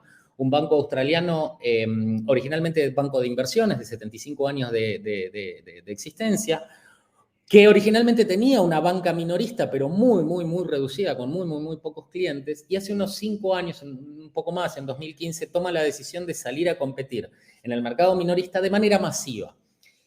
Y cuando arranca ese proceso, parte de esto que están viendo acá, que era la banca personas que ellos tenían en ese momento, que si lo conocen bien, esto es una interfaz HTML de transacciones SIX 3270, o sea, algo muy poco amigable y muy poco fuerte como para salir a competir en el mundo de la experiencia digital. En el lenguaje de ellos se denominaban el banco jurásico, ¿sí? Y yo lo que quiero ahora es muy rápidamente, con un video muy corto, mostrarles cuál es la experiencia digital que proponen a sus clientes al día de hoy. Is to create digital customer experiences that are highly personalized and intuitive for our users. We want to take the complex data and the complex processes and make the data highly consumable and interactive. We have already been demonstrating that by being the first, releasing a couple of features that are first of its kind. We focused on 3 key themes. The first one was, of course, insights, where you could see where you've spent your money. You could see the categories of expenditure that you had. And then you had oversights, where you could set up your budgets. And foresights is when you can set up a budget and get an alert based on how you're tracking against a budget. Also, in terms of insights, we focused on natural language search, which allows people to interact with the applications in a conversational manner. So it's really easy to use. We attempt to reduce the friction by providing contextual information to our users. Lo importante de esta experiencia, de esta propuesta de experiencia digital, es que no es transaccional. Lo que busca el banco es transformar a su experiencia digital como el soporte de elección de sus clientes para su propia gestión financiera, ayudándolos a entender en qué gastan el dinero, ayudándolos a crear presupuestos que el banco con notificaciones push les va a avisar, por ejemplo, cuando se estén acercando a cumplirlo, ayudarlos a crear su planificación financiera a lo largo del tiempo, y ayudándolos a modelar su cash flow y ayudarlos a entender que si se pusieron como objetivo dentro de un año hacer un viaje a Europa, pero el cash flow no se los va a permitir alertarlos y eventualmente hasta ofrecerles un producto para poder lograrlo. Y finalmente con la parte de búsquedas, que vieron que es bastante, parece magia, donde ellos buscan cuánto gasté la última Navidad o cuánto gasté en un viaje de placer a una provincia en combustible.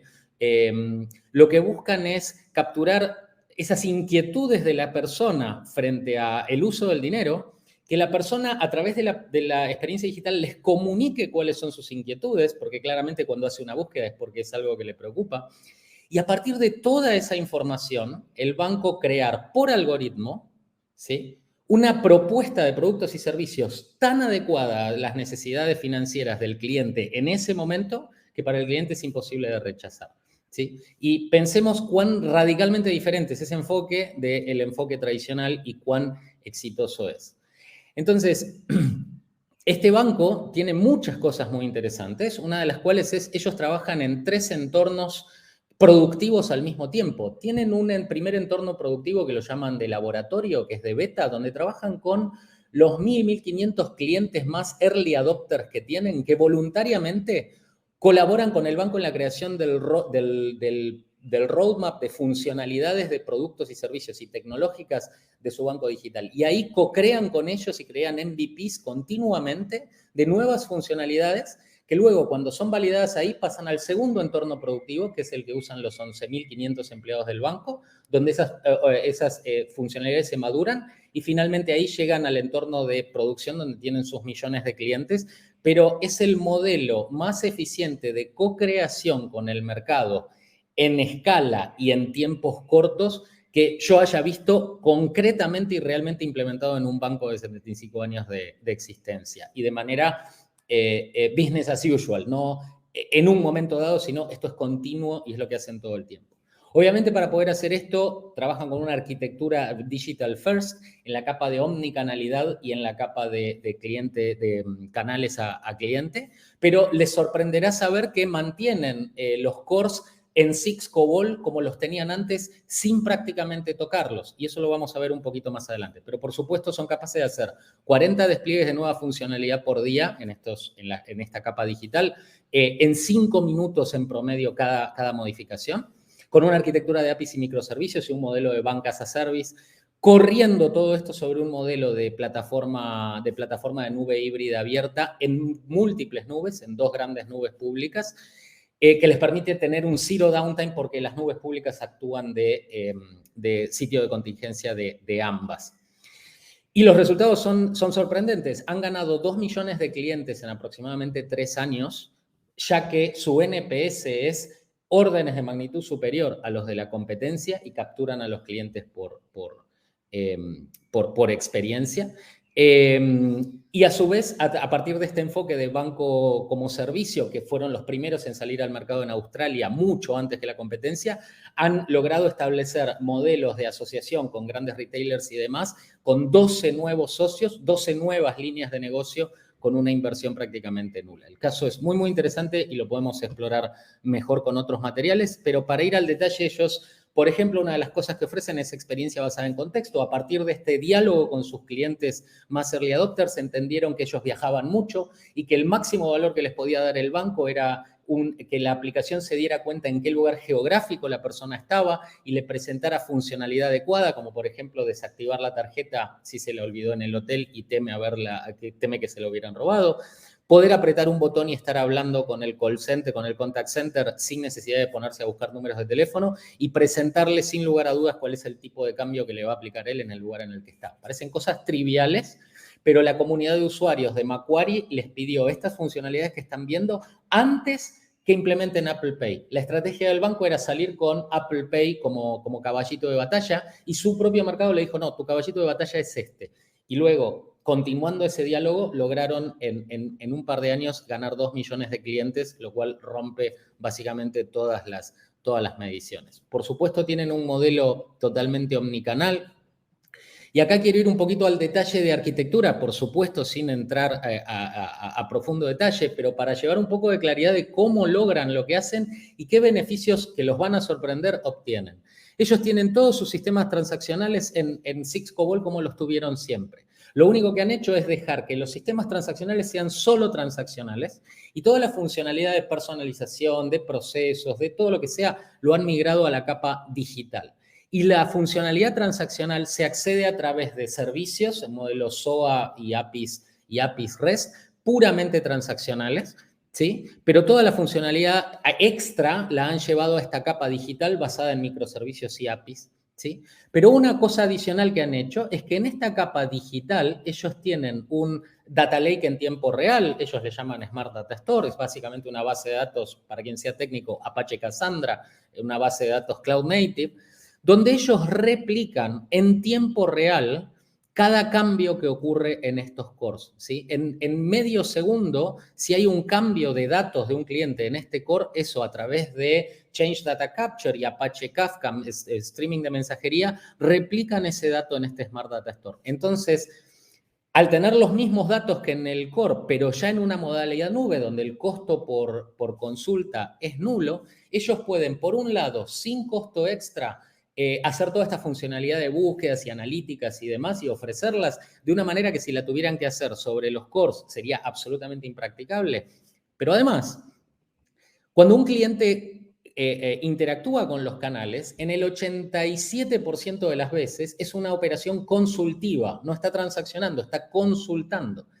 Y con este modelo de arquitectura, el 87% de la transaccionalidad del banco muere aquí, termina aquí, donde el costo por consulta y por procesamiento es infinitamente inferior.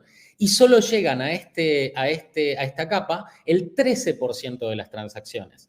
Con lo cual, ellos han logrado una reducción de costos de aproximadamente $20 millones anuales en toda esta capa, porque han reducido en casi un 90% la carga de trabajo que tienen sobre esta capa.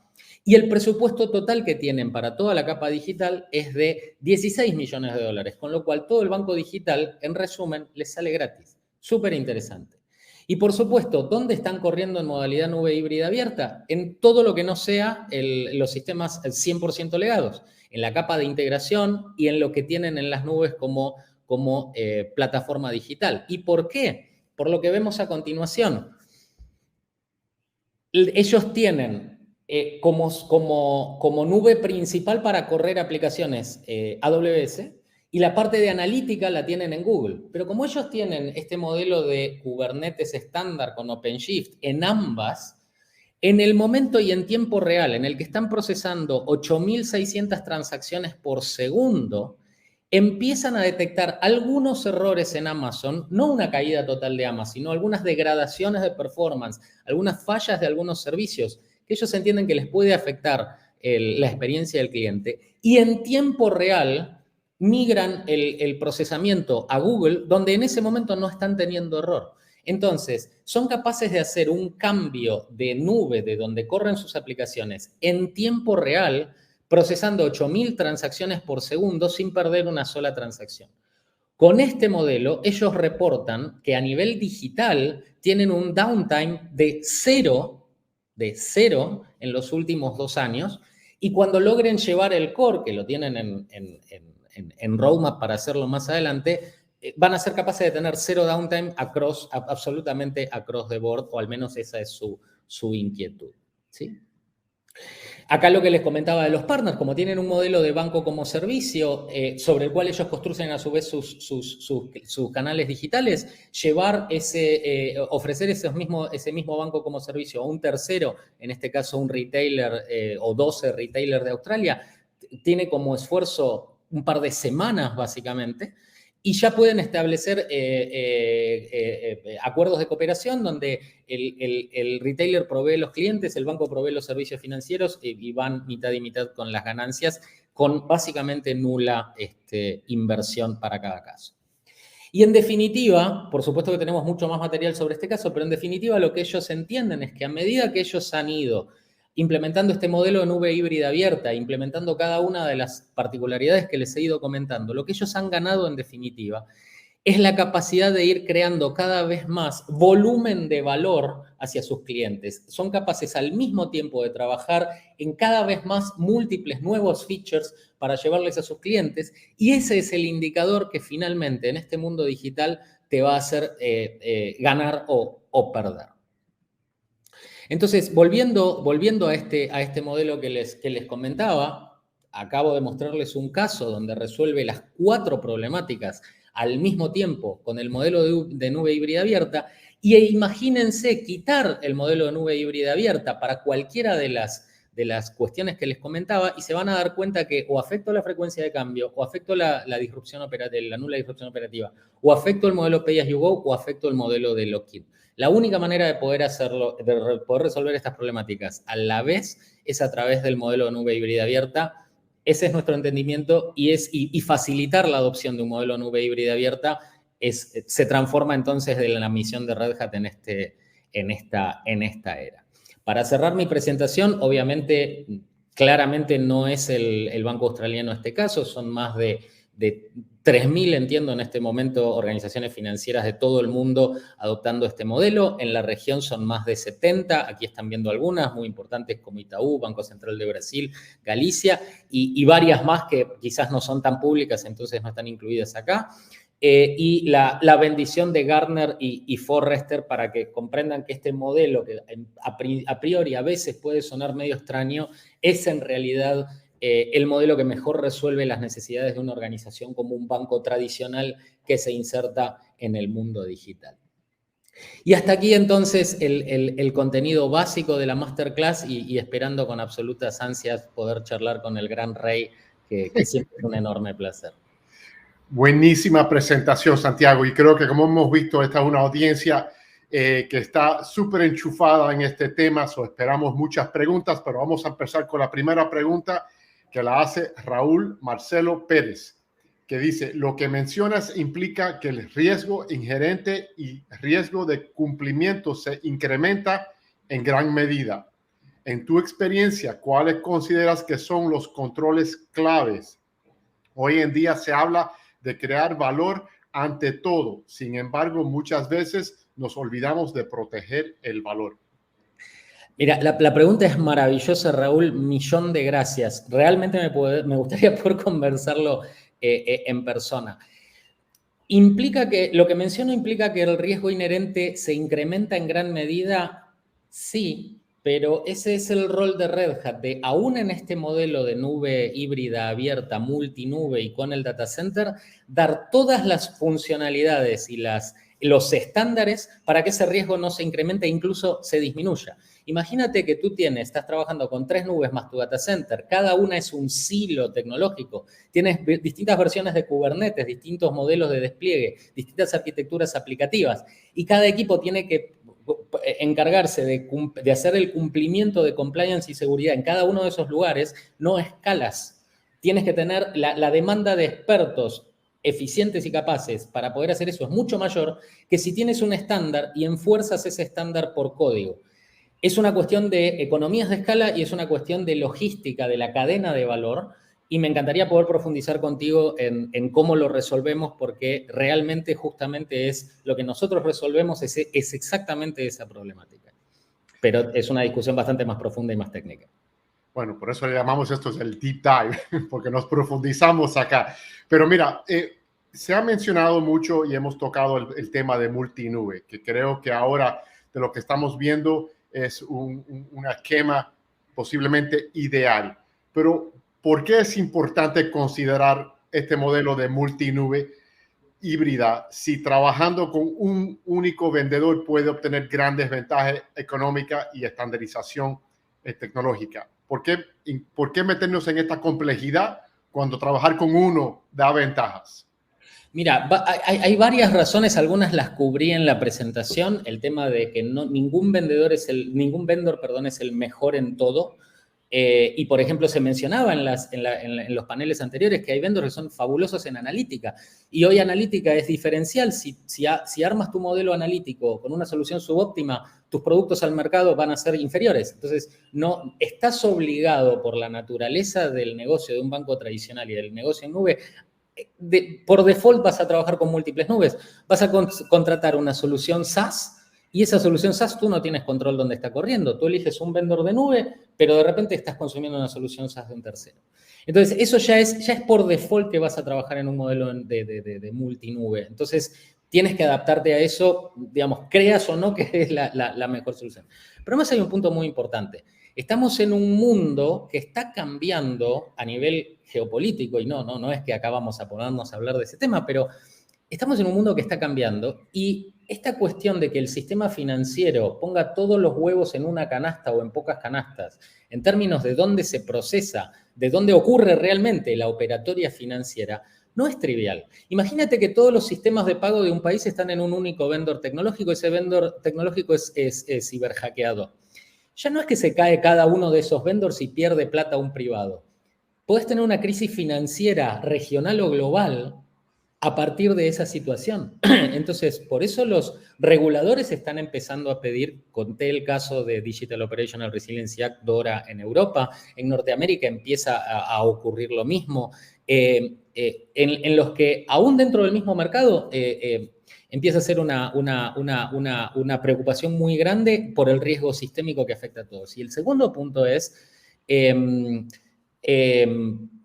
se empieza a hablar mucho de nube soberana. Yo me sorprendí mucho hace unas semanas en Paraguay, donde varios CEOs de un banco me empezaron a mencionar, yo no sé si está tan bueno que mis datos estén en otro país. Yo quizás quiero tener un poco más control desde un punto de vista estratégico y geopolítico, no tanto comercial y transaccional. Entonces, el mundo está cambiando y tener un modelo que me dé flexibilidad es mucho más importante en el largo plazo que una ganancia marginal que pueda tener en costos en el propio. Y creo que esto también ha sido cubierto en las charlas anteriores.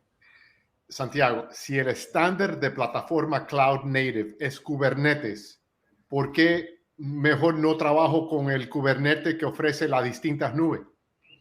Bueno, es muy buena. Esa pregunta la recibo básicamente todos los días y gracias por hacerla. Es un poco lo que contesté con la pregunta anterior. Si bien Kubernetes es un estándar, primero, Kubernetes no funciona en un vacío, es un ecosistema, son más de 1000 tecnologías y cada nube y cada proveedor implementa un ecosistema diferente donde integra tecnologías abiertas con tecnologías que no son abiertas. Entonces, si tú adoptas el Kubernetes de un determinado proveedor, pierdes flexibilidad porque hay muchos de los componentes que finalmente terminan haciendo funcionar ese Kubernetes que te hacen más difícil moverte a otro. Eso sin hablar de que los modelos de servicios administrados que ofrecen las nubes tienen un alcance limitado, entonces tú tienes que especializarte con conocimiento para administrar cada una de las nubes. Entonces, en definitiva, por un montón de razones, en escala es mucho más ineficiente trabajar con Kubernetes en cada una de las nubes porque te requiere mucho más overhead de operación y te limita la flexibilidad que trabajar con un único estándar de Kubernetes usando la infraestructura de las nubes, ahí sí, con total libertad y con todas las ventajas de costos que te dan, con Spot Instances, con todo, pero con un estándar de versión de Kubernetes, de configuración de Kubernetes, de un montón de cosas que ocurren alrededor de Kubernetes, donde justamente radica la eficiencia y tu capacidad de controlar eficientemente ese ecosistema. Buenísimo. Eric Osmar Auman Mendoza te pregunta, hola, ¿qué criterios se deben considerar al momento de decidir con qué proveedor contratar el servicio cloud?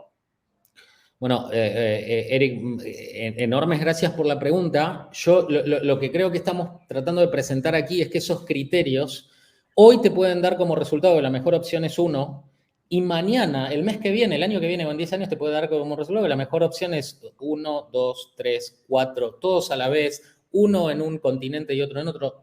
Es un mundo cambiante en muchos aspectos. Y entonces lo más importante de todo es que tu forma de adoptar la nube maximice la flexibilidad, porque la vas a necesitar mucho más que cualquier otra cosa.